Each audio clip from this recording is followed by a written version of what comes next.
Hello and welcome to yet another video. Today we have something a little bit different.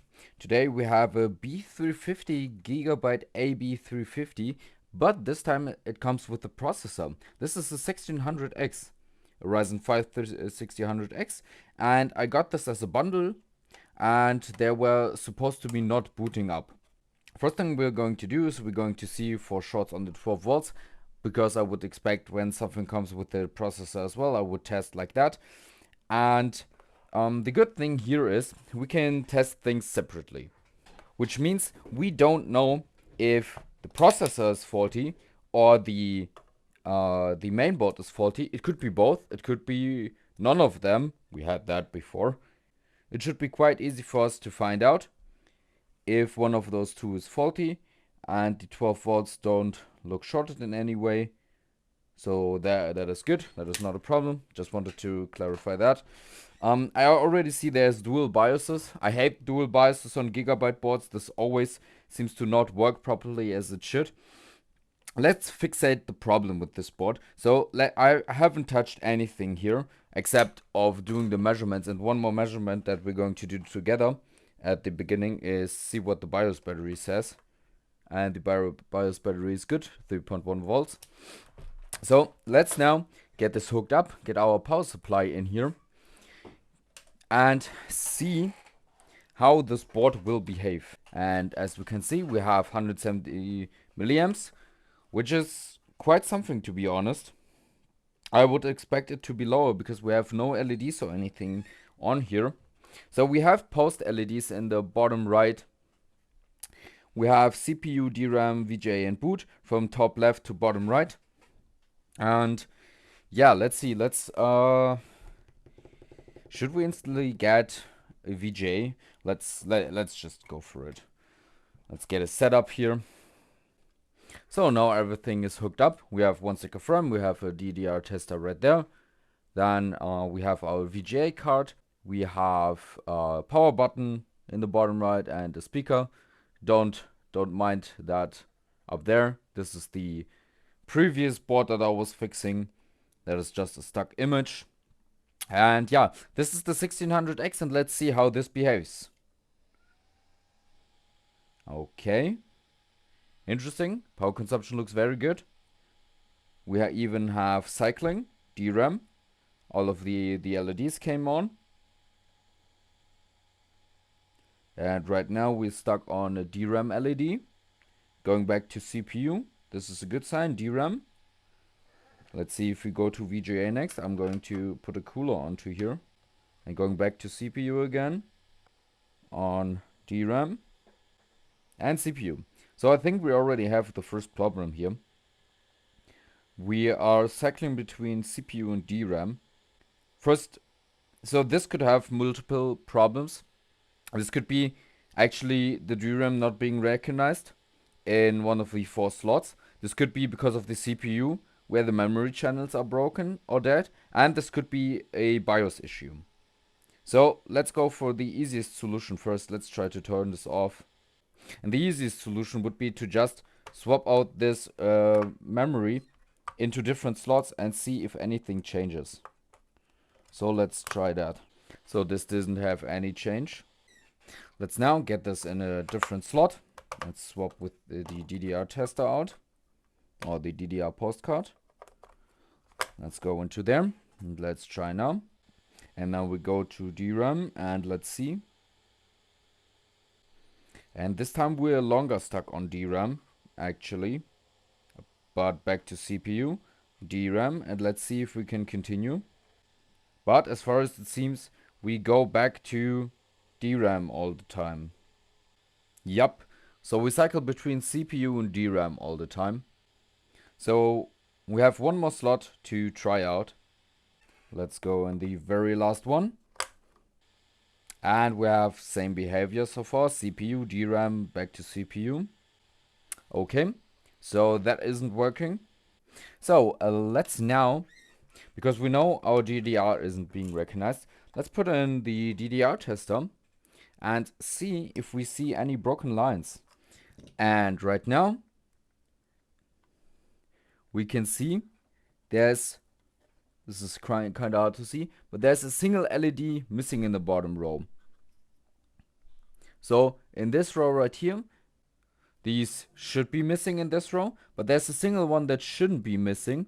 And also, if you see, if I wiggle this port around, it comes back and comes on. These slots seem quite fragile. Let's test in the others. And on this one, it looks better. It still happens, but it looked better than the other one. And in this one, we have the problem as well. And this time with even more LEDs that are flickering. And now let's get one more tested. And this one has a similar issue as far as it seems. Okay, but what this showed me is that I have to be really careful with plugging it in. So I'm going to plug it in and make sure that it is pushed down all the way. And I'm going to try this again with the same setup. Okay, this did not seem to help. So what I'm now going to do is we're going to take that DDR stick out. I'm going to turn this off. Let's get this out and let's use some IPA to clean the contact of my DDR stick and get IPA onto here. So I'm now getting IPA onto the contacts of this DDR tester, of the DDR stick. And I'm going to trench it really well, so there's a lot of fluid. And what we're going to do is we're going to plug it in and take it out a couple of times. And after now doing that a couple of times, let's see this again if we have any change. So next thing I would want to do, because this isn't working still, is to change out the processor. And what we can also do is to put an APU into here, so we don't need the graphics card anymore. So let's put that 1600X to the side. One more thing, because I have now taken it out for the first time, is to look if any pins are damaged. But this CPU looks very, very clean. So now we have our 2200G in here, and let's see if this behaves any differently. The CPU got instantly recognized and we're going on to VGA. Let's see here. It's cycling a lot back and forth. We have very high power consumption, which looks very good on our tester. And we had a beep, and that is the Gigabyte BIOS. So that's very good to know that currently we have just a problem with the processor. Let's turn this off. I want to see if my 2600X works in here, just to get some variance in. So this is the 2600X now. Let's see. Now this time we do need a graphics card, because that is not an APU anymore. Let's start this up again. And this is very interesting. This time it didn't work with my 2600X. So let's try to reset this. Okay, we get from CPU to DRAM. And let's see if we can get past the DRAM LED with the 2600. Very interesting. And so far we have the same behavior. We went to CPU to DRAM, back to CPU. So right now my money would be on actually having a BIOS problem and not having a problem with the 1600X, because this 2600 is known good and known working on all of the RAM banks. So I would expect there to be a BIOS problem. So just to be very sure, let's turn this off once more. I'm going to be reseating the CPU, so I'm going to take it out. I'm going to take it back in, push it down, close the latch. Let's use a different RAM slot to be very sure. Put the heatsink back on. And now let's turn this on. And if this still doesn't work, I would guess that there's a pattern to it, that it isn't a problem with the 1600X, which would be great, but the BIOS of it. And so far it looks like we have the same behavior. We are back to DRAM, and if we now cycle to CPU, yeah, we cycle to CPU. I think this BIOS has a problem. But the very great thing is that our APU did boot in here. So what we are going to do is I'm going to build this up with an APU, and I'm going to be putting on the cooler on the APU, and we're going to flash the BIOS of this through actually going into the BIOS, which makes it way easier for us, and see if that brings us any different behavior on our 2600X and our 1600X. So let me quickly get this set up. So right now we have our 2200G in here, and I have a USB stick prepared with the F31 BIOS of this board. And let's see what kind of BIOS is already flashed onto these chips, and we're going to see if we can solve the issue that we have with just an BIOS update. And now we are booted up. Let's get into our BIOS. And I didn't press the button to get in our BIOS. Let's try that again. And now in our BIOS has been reset and needs to be configured. Let's see if we can find out what kind of BIOS version we're running. We are on F31 already. This is very interesting. So the thing is that going on to newer BIOSes, there had to be something installed while being in Windows. So what we're going to try is we're going to see if we can still flash this BIOS onto here. Even though we have basically the same BIOS, let's see if we can flash this BIOS onto here. And it doesn't seem like you can get into a BIOS flash like this. This is very, very odd. So there seems to be no way to flash the BIOS inside of here. I've never seen that before. It is very interesting. So it seems like we need to get onto Windows anyway to flash that. So I'm going to install a drive into here, and we're going to go into Windows together, and I'm going to show you what needs to be done in order to install the newer BIOS onto here. So see you then.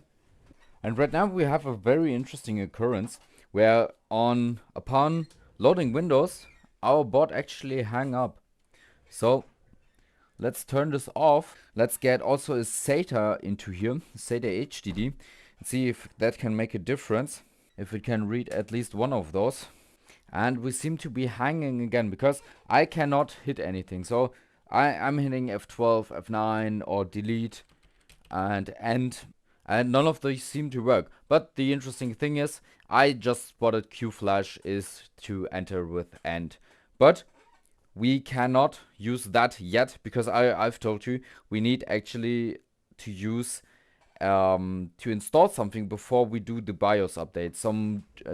I think it's going to be some drivers related to the chipset, but like this we cannot continue. So what we're going to try to do is, I think this board has an offline flash function, maybe even, because this has one ominous looking USB port at the back here that is sideways. Or let's just, no, you know what we're going to do, we're going to disconnect our drives. Let's turn this off again. We're going to be disconnecting both of our drives. We're going to be going into the Q flash mode of the BIOS because that will be the easiest solution, I think. And we're going to reflash the same BIOS, or try. And if not, I'm going to go one BIOS below that, just to be sure that we have a proper BIOS install. Because the BIOS could be partially broken. As you could see, we were able to boot up, and we were able to get into with one CPU, but maybe not with all CPUs. So it could partially be damaged.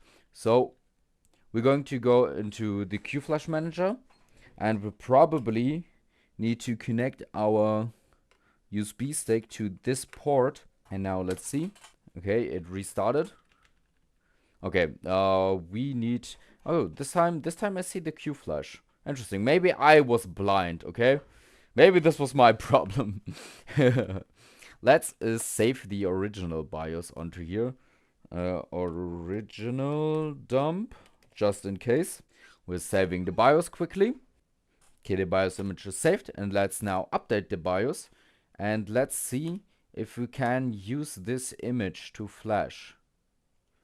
Press start, and as far as it seems to be updating the BIOS onto this version. And now we're going to reboot. That was very, very quick. Let's see if this will work. And now we boot it up again, and let's see if this time we can get into Windows or not.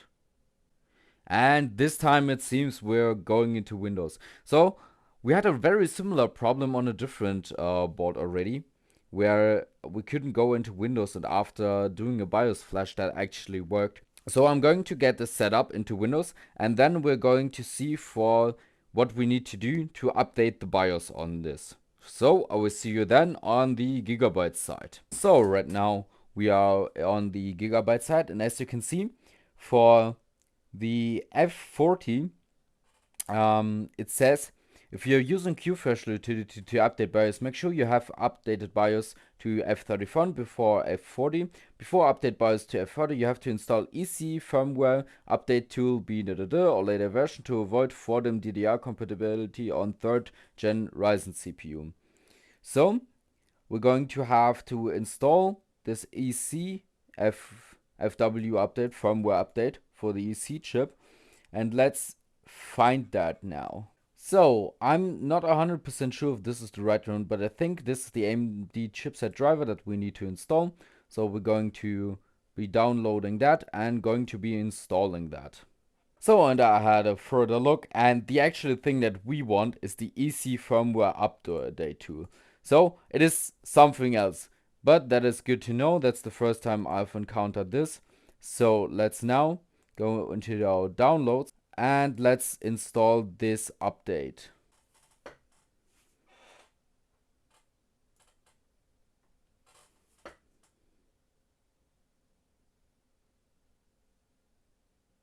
So, and this was very quick. So now let's go into our BIOS, and now we can use the F40 BIOS. Let's open this up and flash this BIOS onto here. So this isn't possible for a 64-bit BIOS, for a 64-bit Windows version. So what we're going to do is we're going to take the firmware, putting it onto a USB stick, and going to use the QFlash again. And now we are back in our QFlash utility. Let's update the BIOS. Let's pick the F41.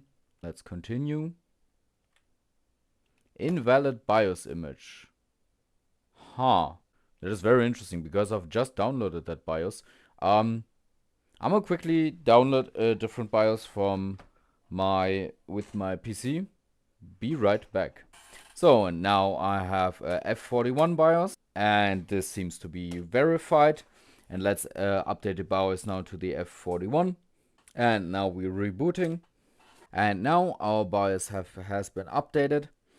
And what I want to do now would be to take out the CPU and see if our 1600X can post in this mainboard again, because we're now at a state where we can get into Windows. We've updated the BIOS, we've updated the EC firmware. I'm going to get this set up with the 1600X, and let's see how this board will behave. And right now our 1600X is in place, and let's see now if we get any change this time for the board. And we instantly get VGA. That is very good to see. I actually made a mistake. I don't have a VGA card in here, so let me quickly turn this off once more. Put in a GPU into here. Take our VGA or DVI. I'm going to instantly build this up. Put a cooler onto here because I want to stress test the 1600X to make sure that it is working fine, because I'm pretty sure after seeing that it went to a VGA LED that this processor will also post now, and that it was a BIOS issue, but I want to confirm that. And as we can see, we have picture. And what you might have seen, that my power supply is almost maxed out. It was at 9 point something amps. Probably we're going to cut out at one point because it's going to go into Windows. and it might just shut off because it's taking too many amps and my power supply is not able to provide that much. The 1600X is a much more power hungry CPU than I expected it to be. So it is working, it turned on, and there was 10 amps, but it didn't turn off. Okay, we got very lucky. Let's turn this off as long as my battery power supply has not blown up yet. And what we're going to do, we're going to switch over to the server style power supply to be able to connect to have more than 10 amps available to us. And I'm going to be running some stress tests on the CPU, and as soon as that is done, I will get you hooked up. And now we have 2 passes of lint pack for this CPU, and I am convinced that this all is fixed now. I think there was never actually a problem with this CPU to begin with. I think the CPU worked from the beginning on. I think the person that I've sold this was like, I'm just going to upgrade anyways instantly and just going to be selling both as faulty. And maybe even they got fooled by the fact that it didn't get stuck on a CPU LED, but on the DRAM LED. That might also be a factor. But as you can see, this was a partially faulty BIOS image. And I cannot tell you how these happen, where like part of the BIOS is working and part gets corrupted. If that is something like when someone tries to flash something, it gets corrupted or anything. But I've seen, this is not the first case that I've seen this, especially I knew that this was a BIOS issue as soon as we were not able to get into Windows, because I had the exact same issue before on a different board.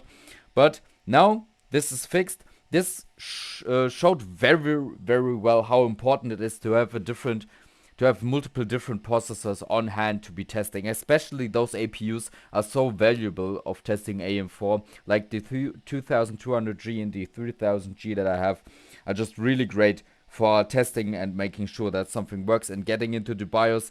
And we didn't have to do any hardware related stuff here. All we were able to do was through software, through the integrated stuff of this mainboard. We saved a lot of time, but not having to desolder those chips and not getting our hands dirty. And this board is clean. There's no flux, no solder, nothing on this board. And that is a big plus, I think. So, thank you very much for watching. Hope you learned something, you enjoyed the video. Hit the like and subscribe button. And I hope to see you in the next one. This has been Mainboard Medic. Thank you very much and goodbye.